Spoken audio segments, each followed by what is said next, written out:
നമസ്തേ.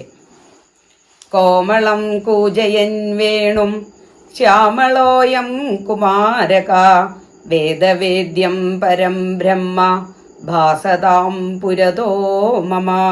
എല്ലാവർക്കും നമസ്കാരം. ഡിസംബർ 17 ധനുമാസത്തിലെ 30 ബുധനാഴ്ചയാണ് നാം എല്ലാം ഭക്തിയോടെ കാത്തിരിക്കുന്ന കുചേല ദിനം. സ്നേഹബന്ധത്തിൻ്റെയും ഭക്തവാത്സല്യത്തിൻ്റെയും, അതായത് ഭഗവാനും കുചേലനും തമ്മിലുള്ള അഗൈതവമായ ആ സ്നേഹബന്ധത്തിൻ്റെ സുദിനമാണ് കുചേല ദിനമായി നാം ആഘോഷിക്കുന്നത്. നിഷ്കാമമായ ഭക്തിയും എളിമയും നിസ്വാർത്ഥതയുടെയും ഉറവിടമായിരുന്നു കുചേലൻ. കുചേലന് സദ്ഗതി കിട്ടിയ ദിവസമാണ് കുചേല ദിനമായി നാം ആഘോഷിക്കാറുള്ളത്. ഈ കുചേല ദിനം എങ്ങനെ ഭക്തിസാന്ദ്രമാക്കാം? അന്നേ ദിവസം നമ്മൾ ശ്രീകൃഷ്ണ ക്ഷേത്രങ്ങൾ, അടുത്തുള്ള ശ്രീകൃഷ്ണ ക്ഷേത്രങ്ങൾ സന്ദർശിക്കുക, ഭഗവാന്റെ നാമങ്ങൾ മന്ത്രങ്ങൾ ജപിക്കുക.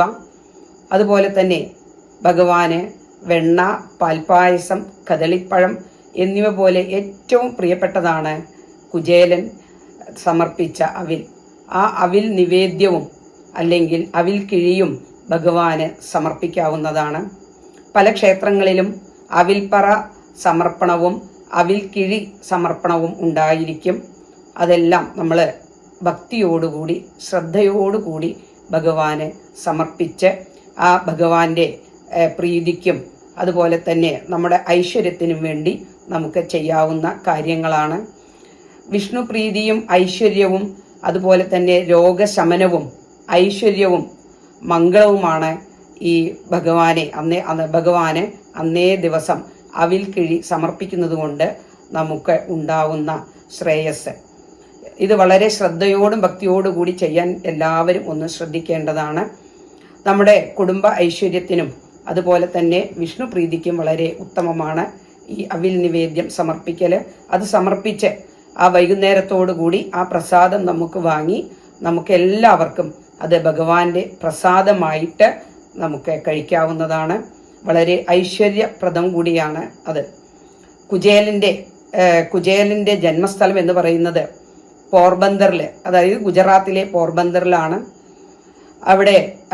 അവിടെ മാത്രമാണ് ഭാരതത്തിലെ ഒരേ ഒരു കുചേല ക്ഷേത്രം കൂടി സ്ഥിതി ചെയ്യുന്നത്. എന്തായാലും നമുക്ക് നമ്മുടെ ക്ഷേത്രങ്ങളിൽ പോയി ഭഗവാനെ സന്ദർശിക്കുന്നതോടൊപ്പം ഭഗവാനോട് പ്രാർത്ഥിക്കുന്നതോടൊപ്പം ആ കുചേലന്റെ പാദങ്ങളിൽ കൂടി നമുക്ക് നമസ്കരിക്കാം. ഇനി നമുക്ക് കുചേലന്റെ കഥയിലേക്കൊന്ന് കടക്കാം. കുചേല ദിനത്തിൽ അവിൽ കിഴി സമർപ്പണം ഗുരുവായൂരിൽ വളരെ പ്രധാനപ്പെട്ടതാണ്.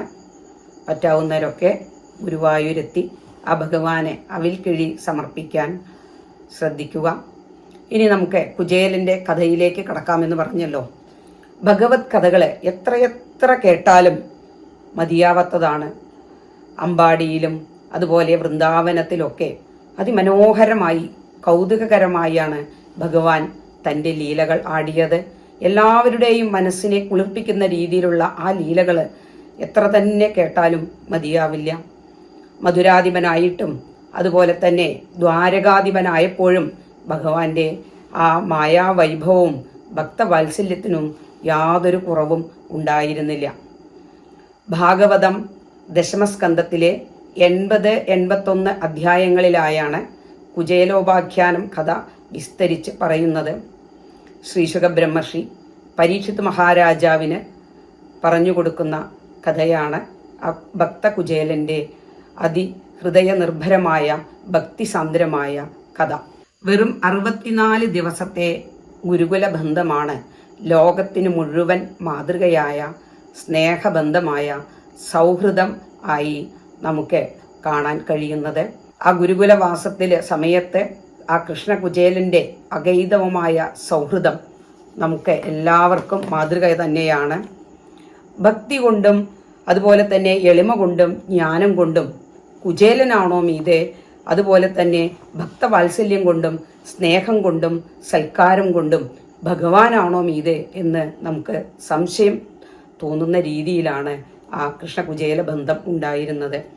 ശ്രീശുക ബ്രഹ്മർഷി പരീക്ഷിത മഹാരാജാവിനോട് പറയുകയാണ്, പരമശ്രേഷ്ഠനും ജ്ഞാനിയും അതുപോലെ തന്നെ വിരക്തനും ജിതേന്ദ്രിയനും ശാന്തനുമായിരുന്നു ആ കുചേലൻ. ഇപ്പോൾ നമ്മൾ ഓരോരുത്തരുടെയൊക്കെ വിശേഷണങ്ങൾ പറയുകയാണെങ്കിൽ ഡബിൾ MA ആണ്, അല്ലെങ്കിൽ IT സ്പെഷ്യലിസ്റ്റാണ്, റാങ്ക് ഹോൾഡറാണ് എന്നൊക്കെ പറയും. പക്ഷേ നമ്മൾ അന്ന് ആ കാലഘട്ടത്തിൽ ജിതേന്ദ്രിയൻ, ശാന്തൻ, ജ്ഞാനി എന്നൊക്കെയാണ് വിശേഷിപ്പിച്ചിരുന്നത്. അത്ര പരമസാത്വികനായിരുന്നു കുചേലൻ. അദ്ദേഹം ഗൃഹസ്ഥനായി ജീവിക്കുമ്പോൾ ഒന്നിലും തന്നെ ആസക്തിയില്ലാതെ, അതായത് കുടുംബം, സ്വത്ത് അല്ലെങ്കിൽ ഭാര്യ, മറ്റു കാര്യങ്ങളിലൊക്കെ അമിതമായ ആസക്തി പുലർത്താതെ എല്ലാ സമയവും ഭഗവാനെ തന്നെ ധ്യാനിച്ചുകൊണ്ട് കഴിഞ്ഞിരുന്ന ഒരു സാത്വിക ബ്രാഹ്മണനായിരുന്നു കുചേലൻ. അദ്ദേഹത്തിന് അനുരൂപയായ ഒരു പതിവ്രതാരത്നം തന്നെയായിരുന്നു കുചേല പത്നിയും. അവരുടെ കുടുംബജീവിതത്തിൽ വളരെ ദാരിദ്ര്യവും പട്ടിണിയുമാണ് ഉണ്ടായിരുന്നത്. ഉള്ളതുകൊണ്ട് കഴിയുന്ന പോലെയാണ് ആ കുടുംബം കഴിഞ്ഞിരുന്നത്. എന്നാൽ ഇതിലൊന്നും തന്നെ ഉടുക്കാനുള്ള വസ്ത്രമോ അല്ലെങ്കിൽ വേണ്ട ഭക്ഷണമോ ആ സ്വാതിക്ക് ലഭിച്ചിരുന്നില്ല. എന്നിട്ട് യാതൊരു പരിഭവവും അവർക്ക് ഉണ്ടായിരുന്നില്ല. ഇന്നത്തെ കാലത്തൊക്കെ ആണെങ്കിൽ ഡിവോഴ്സിന് വേറെ കാര്യങ്ങളൊന്നും തന്നെ വേണ്ട. പക്ഷേ അതെല്ലാം തൻ്റെ ഒരു ഭാഗ്യമായി ഇങ്ങനെയുള്ള ഭക്തോത്തമനെ ആയ ആ ബ്രാഹ്മണനെ സേവിക്കാനുള്ള ഭാഗ്യമായിട്ടാണ് ആ പതിവ്രത കണക്കാക്കിയിരുന്നത്. എങ്കിലും അവർക്ക് ഒരു ദുഃഖം ഉണ്ടായിരുന്നു. അതായത് ദിനംപ്രതി കുചേലൻ്റെ ശരീരം ഇങ്ങനെ ക്ഷീണിച്ചു വരികയാണ്, വേണ്ടത്ര ഭക്ഷണം ഒന്നും ഇല്ലല്ലോ. അത് കണ്ടപ്പോൾ അവർക്ക് തോന്നി, ഇനിയും ഇങ്ങനെ പോയി കഴിഞ്ഞാൽ കുചേലൻ ശരീരം ഉപേക്ഷിക്കേണ്ടി വരും. അങ്ങനെ വന്നു കഴിഞ്ഞാലോ തനിക്ക് ആ പരമസാത്വികനെ അല്ലെങ്കിൽ ആ പാദപൂജ ചെയ്യാനോ അദ്ദേഹത്തെ സേവിക്കാനോ ഉള്ള അവസരം നഷ്ടപ്പെടും. അത് ഒഴിവാക്കാനുള്ള ഉപായം എന്താണ് എന്ന് ആ ബ്രാഹ്മണ പത്നി ആലോചിച്ചു. അതിനുള്ള ഒരു ഉപായം അവർ കണ്ടുപിടിക്കുകയാണ്. വിവാഹം കഴിഞ്ഞ സമയത്ത് കുചേലൻ അത്യാവശ്യമൊക്കെ പത്നിയോട് സംസാരിക്കുമായിരുന്നു. ആ കാര്യങ്ങൾ അവരിങ്ങനെ ഓർമ്മയെടുത്തു.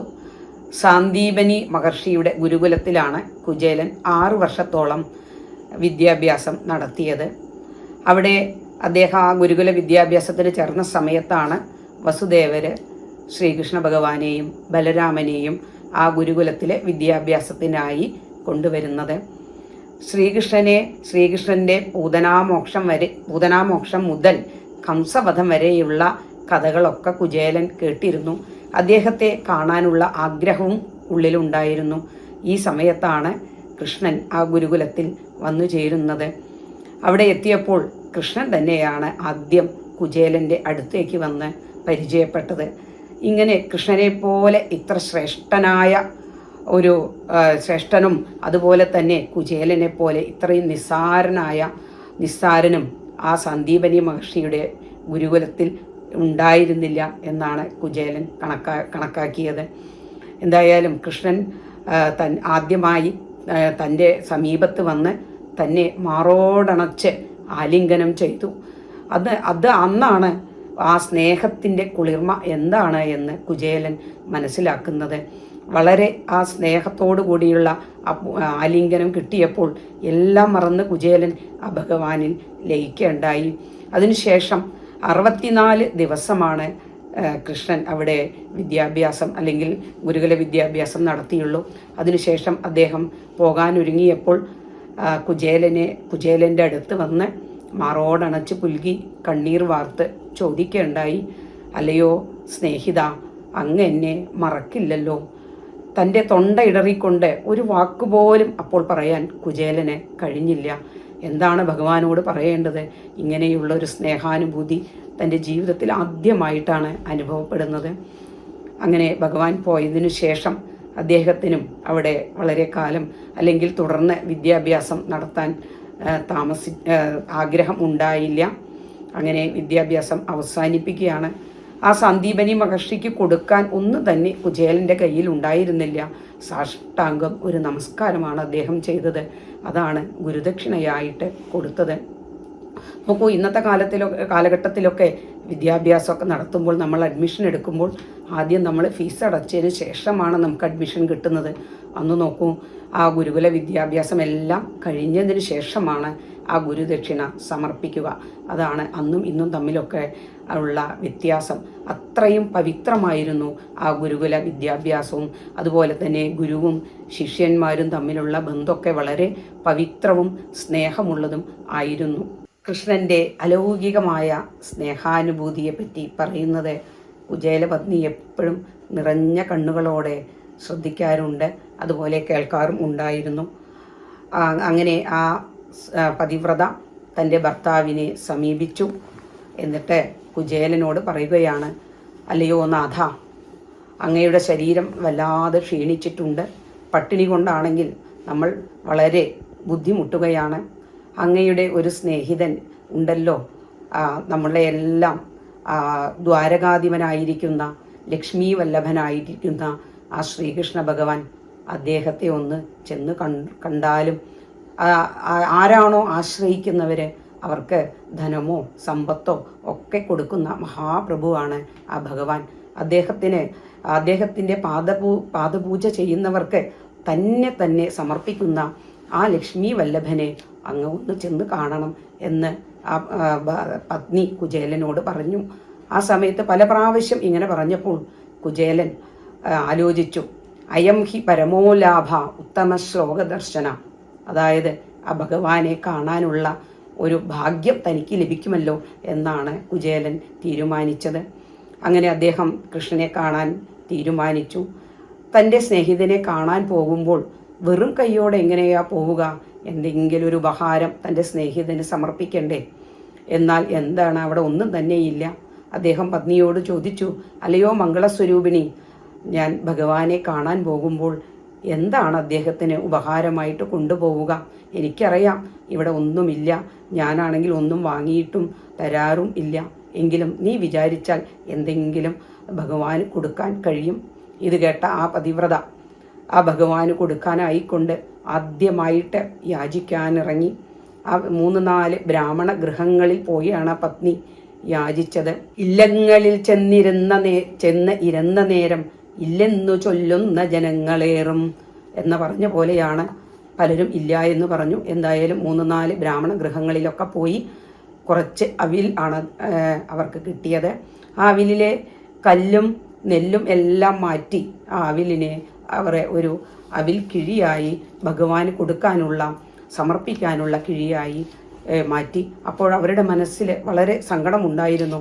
അല്ലയോ ഭഗവാനെ, അവിടത്തേക്ക് സമർപ്പിക്കുന്ന ഈ അവിലിൽ ശർക്കരയോ നാളികേരമോ കൽക്കണ്ടമോ പഞ്ചസാരയോ ഒന്നും തന്നെയില്ല. ഈ ലക്ഷ്മി വല്ലഭനായ അങ്ങയ്ക്ക് ഞാൻ ഇതെങ്ങനെയാണ് സമർപ്പിക്കുക?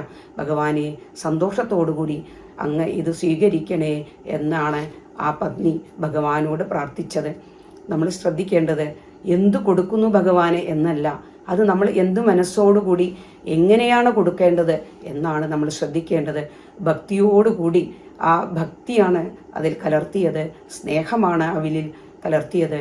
അതാണ് ഭഗവാന് കൊടുത്തയക്കാനായിട്ട് ആ പതിവ്രത കുചേലൻ്റെ കയ്യിൽ കൊടുത്തത്. ആ അവിൽ കിഴിയും കൊണ്ട് ആ അവിൽ കിഴി തൻ്റെ മുണ്ടിൻ്റെ തലപ്പത്ത് കെട്ടി ആ കുചേലൻ ഭഗവാനെ കാണാൻ വേണ്ടി യാത്രയായി. അങ്ങനെ വളരെ ദൂരം നടന്ന് ദ്വാരകയ്ക്ക് സമീപം എത്തി. 2-3 മതിൽക്കെട്ടുകളെല്ലാം കടന്ന് അവിടുത്തെ ആ അന്തപുരത്തിലെത്തി. ഈ നേരം അത്രയും കുചേലൻ്റെ മനസ്സിൽ ഭഗവാന്റെ സ്മരണ മാത്രമേ ഉണ്ടായിരുന്നുള്ളൂ. അദ്ദേഹം വേറെ ഒന്നും തന്നെ ആലോചിച്ചില്ല. അങ്ങനെ ആ ഭഗവത് സ്മരണയോടുകൂടി ആ ഭഗവാന്റെ അന്തപുരത്തിലെത്തി. ആദ്യമായിട്ട് കണ്ടത് രുക്മിണീ ദേവിയുടെ ഗൃഹമായിരുന്നു. കുചേലൻ അവിടെ എത്തിയപ്പോഴേക്കും ആ 7-ാം മാളിക മുകളിലിരുന്ന ആ ഭഗവാൻ ആ കോണിപ്പടികളെല്ലാം ചാടിയിറങ്ങി ഓടി വന്ന് തൻ്റെ ഭക്തനെ അങ്ങോട്ട് മാറോടണച്ച് ആ പുൽകി കണ്ണീർ വാർത്തു എന്നാണ് പറയുന്നത്. അതായത് ആ ഭക്തിഭാവത്തിൽ കുചേലനും അതുപോലെ തന്നെ സ്നേഹവാത്സല്യത്തോടെ അല്ലെങ്കിൽ ഭക്തവാത്സല്യത്തോടെ ഭഗവാനും പരസ്പരം പുണർന്ന് കുറച്ചു നേരം നിന്നുപോയി.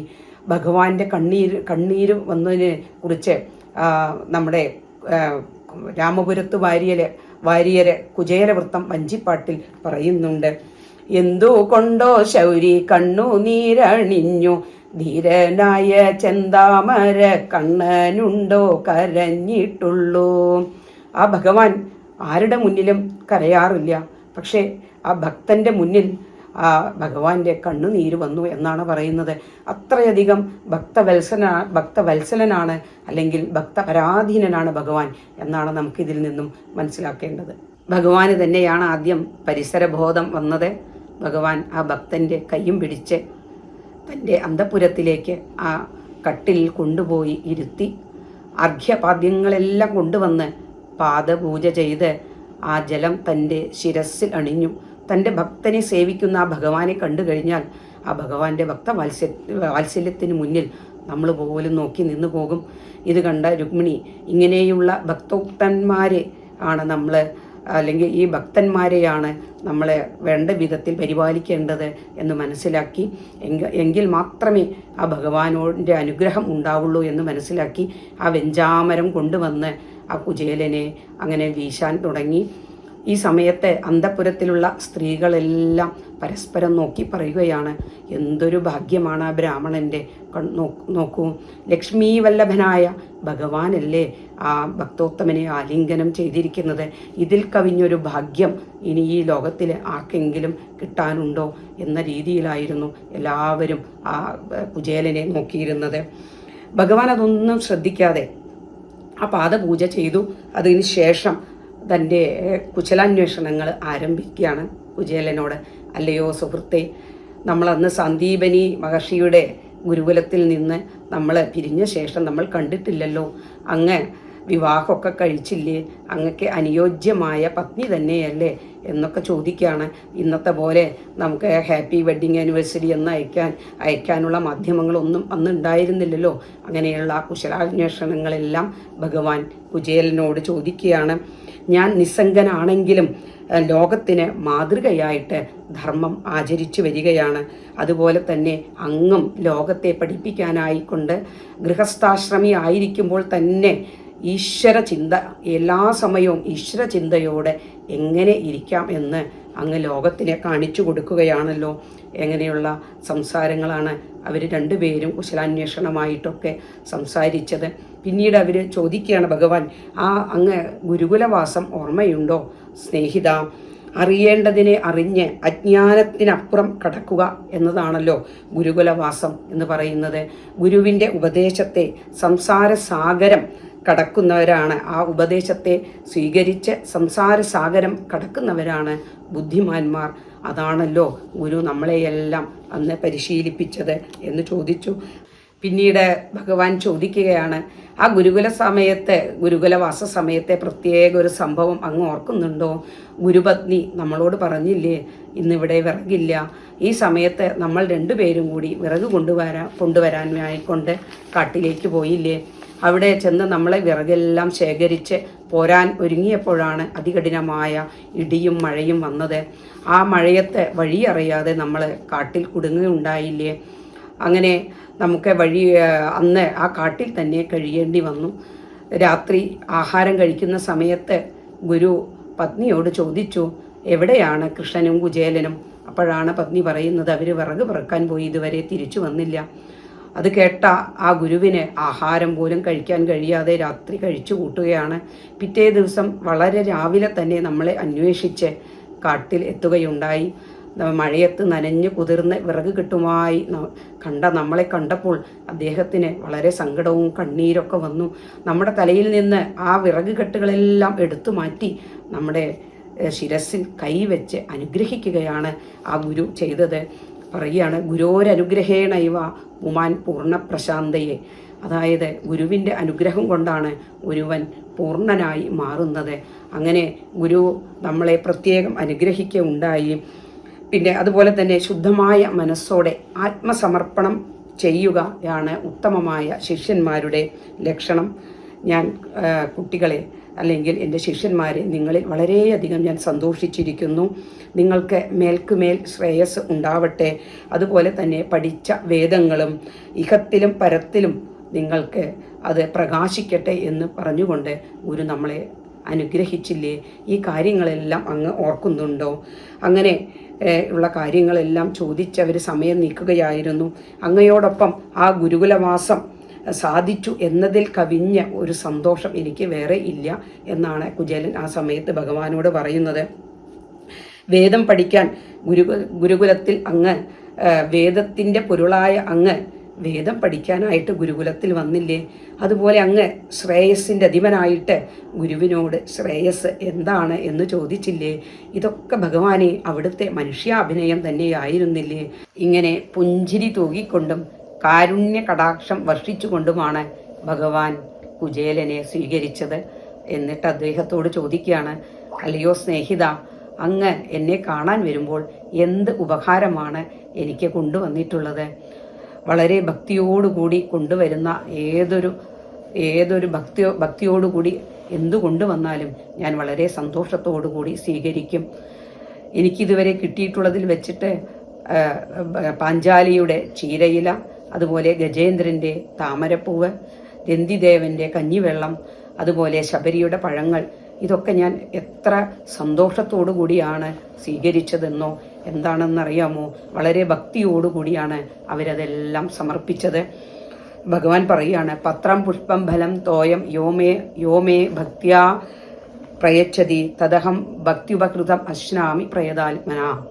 ആരാണോ ഭക്തിയോടുകൂടി എനിക്ക്, അതായത് പത്രം, പുഷ്പം, ഫലം, ജലം, എത്ര നിസ്സാര വസ്തു ആയിക്കൊള്ളട്ടെ, ആരാണോ സമർപ്പിക്കുന്നത് അത് ഞാൻ വളരെ സന്തോഷത്തോടുകൂടി സ്വീകരിക്കും, അവനെ അനുഗ്രഹിക്കും എന്ന് പറയുകയാണ്.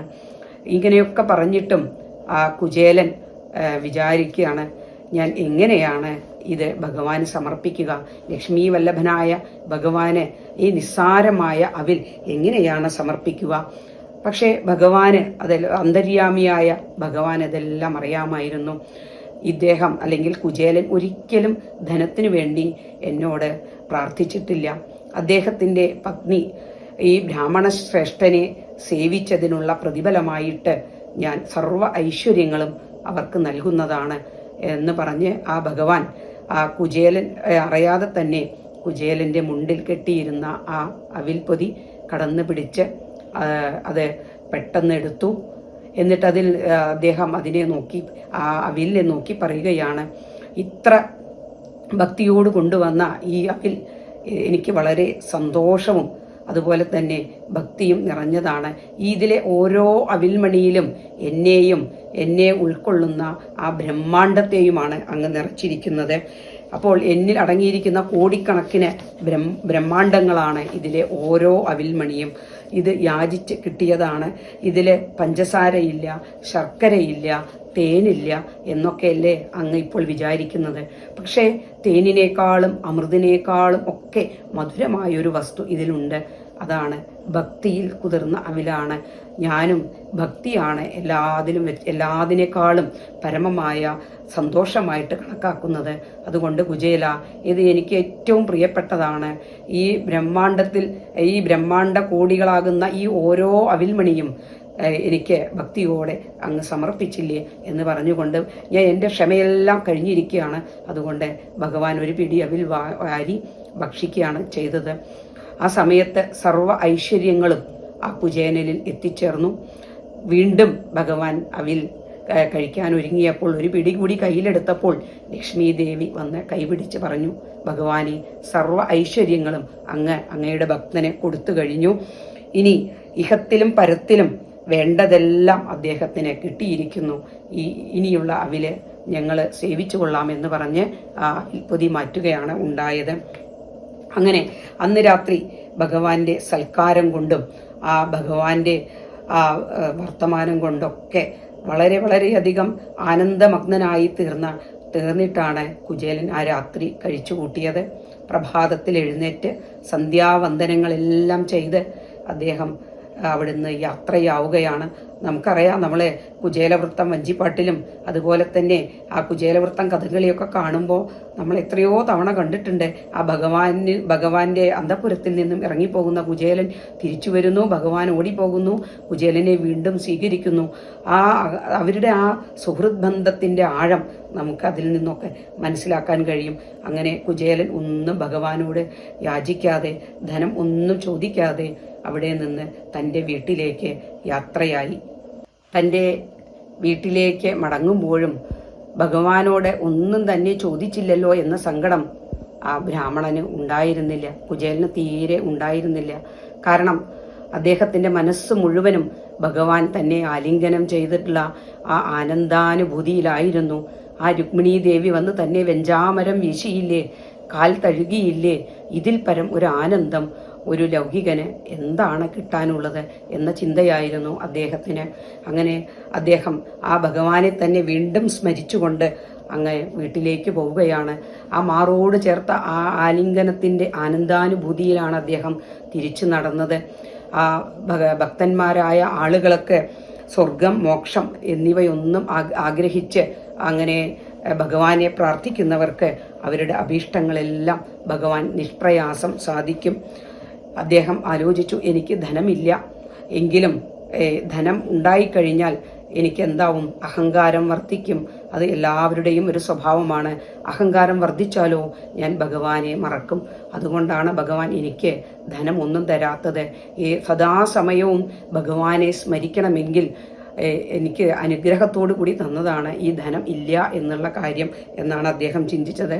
അങ്ങനെ ആ വീണ്ടും ഭഗവത് ചിന്തയിൽ മാത്രം മുഴുകി തൻ്റെ വീടിൻ്റെ സമീപം എത്തിയപ്പോൾ അദ്ദേഹം വളരെ ആശ്ചര്യകരമായിട്ട് അവിടെ ഒരു മണിമാളിക കാണുകയാണ്. അവിടെ അതുപോലെ തന്നെ മനോഹരമായ പൊയ്കകൾ, സരസ്, അഗ്നി, സൂര്യൻ, ചന്ദ്രൻ എന്നിവയെപ്പോലെ മിന്നിത്തിളങ്ങുന്ന മണിമാളികകൾ, താമരപ്പൂവ്, ആമ്പല്, സൗഗന്ധികം തുടങ്ങിയവയെല്ലാം സരസ്സുകളിൽ അങ്ങനെ വിരിഞ്ഞു നിൽക്കുന്നു. ഇതാരുടെ കൊട്ടാരമാണ്? തനിക്ക് വഴി തെറ്റിയോ എന്നാണ് കുചേലൻ ചിന്തിച്ചത്. ഈ സമയത്ത് ദേവന്മാരെ പോലെയും ദേവസ്ത്രീകളെ പോലെയുള്ള അതിമനോഹരന്മാരും മനോഹരിയുമായിട്ടുള്ള സുന്ദരികളും സുന്ദരന്മാരും എല്ലാം വാദ്യഘോഷങ്ങളോടുകൂടി വന്ന് കുചേലനെ എതിരേറ്റു. ശ്രീദേവിയെപ്പോലെ ആണ് അദ്ദേഹത്തിൻ്റെ ഭാര്യ. അദ്ദേഹത്തിന് കാണാൻ സാധിച്ചത് ആ സ്വാതിയെ കണ്ടപ്പോഴേക്കും ആനന്ദാശ്രുക്കളാണ്. അദ്ദേഹത്തിൻ്റെ കണ്ണിൽ നിന്നും ആനന്ദാശ്രുക്കൾ ഒഴുകി എന്നാണ് പറയുന്നത്. ഇന്ദ്രഭവനം പോലെയുള്ള ആ കൊട്ടാരത്തിലേക്ക് അദ്ദേഹത്തെ അവർ കൂട്ടിക്കൊണ്ടുപോയി. വെഞ്ചാമരങ്ങൾ, അതുപോലെ സ്വർണ്ണ സിംഹാസനങ്ങൾ, മുത്തുമാലകൾ എന്നിവ കൊണ്ടൊക്കെ അലങ്കരിച്ച് എല്ലാവിധ സുഖസൗകര്യങ്ങളോടും കൂടിയ കൊട്ടാരമാണ് അദ്ദേഹം കണ്ടത്. ആ ലക്ഷ്മി വല്ലഭനായ ആ ഭഗവാനെ സമീപിച്ചപ്പോൾ തൻ്റെ ഭാര്യ ഉപജീവനം കഴിക്കാനുള്ള ഒരു ഉപായം വേണമെന്ന് മാത്രമേ ആലോചിച്ചിട്ടുള്ളൂ, അല്ലെങ്കിൽ പറഞ്ഞിരുന്നുള്ളൂ. പക്ഷേ ആ ഭഗവാൻ എന്താണ് തനിക്ക് തന്നത്? ആ ചോദിച്ചതൊന്നുമല്ല. ഇത്രയും ആ ഭഗവാന്റെ ആ കാരുണ്യം അല്ലെങ്കിൽ ആ ഭക്തനോടുള്ള സ്നേഹം ഇത്രയധികം ഉണ്ട് എന്ന് ആ കുചേലന് മനസ്സിലാവുകയാണ്. ആ ചാതകപക്ഷി ഒന്നോ രണ്ടോ തുള്ളി വെള്ളത്തിന് വേണ്ടി യാചിക്കുമ്പോൾ മേഘം മഴയായിട്ട് വർഷിച്ചു കൊടുക്കുന്നത് പോലെയാണ് ഭഗവാൻ ഒന്നും യാചിക്കാത്ത ആ ഭഗവാനെ കാരുണ്യകടാക്ഷം കൊണ്ടും ധനം കൊണ്ടും സമ്പത്ത് കൊണ്ടും ഐശ്വര്യം കൊണ്ടും എല്ലാം ആ കടാക്ഷിച്ചത്. അതാണ് ഭക്തവത്സനായ ഭഗവാൻ. അങ്ങനെയാണ് തൻ്റെ ഭക്തനെ ഒരിക്കലും കൈവടിയുകയില്ല. അല്ലെങ്കിൽ നമ്മൾ ധനമോ സമ്പത്തോ ഒന്നിനു വേണ്ടി ഭഗവാനോട് പ്രാർത്ഥിക്കാൻ പാടില്ല. അതെല്ലാം ഭഗവാൻ അറിയും. നമ്മൾ അചഞ്ചലമായ ഭക്തി ഉണ്ടാകണം എന്ന് മാത്രമേ ഭഗവാനോട് പ്രാർത്ഥിക്കാൻ പാടുള്ളൂ. അത് ഉണ്ടായാൽ തന്നെ നമുക്ക് വേണ്ടതെല്ലാം ഭഗവാൻ നമുക്ക് തന്ന് അനുഗ്രഹിക്കും. ഇത് ഈ കുചേലൻ്റെ കഥയിൽ നിന്നും നമുക്ക് വളരെ വളരെ വ്യക്തമാണ്. അതുകൊണ്ട് എല്ലാവരും ശ്രദ്ധിക്കുക. ഭഗവാന്റെ മുന്നിൽ പോയി ഓരോന്ന് പറഞ്ഞ് എനിക്കത് വേണം, വീട് വേണം, കാറ് വേണം, അല്ലെങ്കിൽ സ്വത്ത് വേണം എന്നൊക്കെ നമ്മളിങ്ങനെ പറഞ്ഞ് ആ ഭഗവാനോട് പറയുന്നതിനേക്കാൾ ഉപരി എനിക്ക് അചഞ്ചലമായ ഭക്തി വേണം ഭഗവാനെ, എന്നും അവിടുത്തെ സ്മരണ ഉണ്ടാകണേ എന്നാണ് നമ്മൾ പ്രാർത്ഥിക്കേണ്ടത്. അത് ഉണ്ടായിക്കഴിഞ്ഞാൽ നമുക്ക് വേണ്ടതെല്ലാം തന്ന് ഭഗവാൻ നമ്മെ അനുഗ്രഹിക്കും.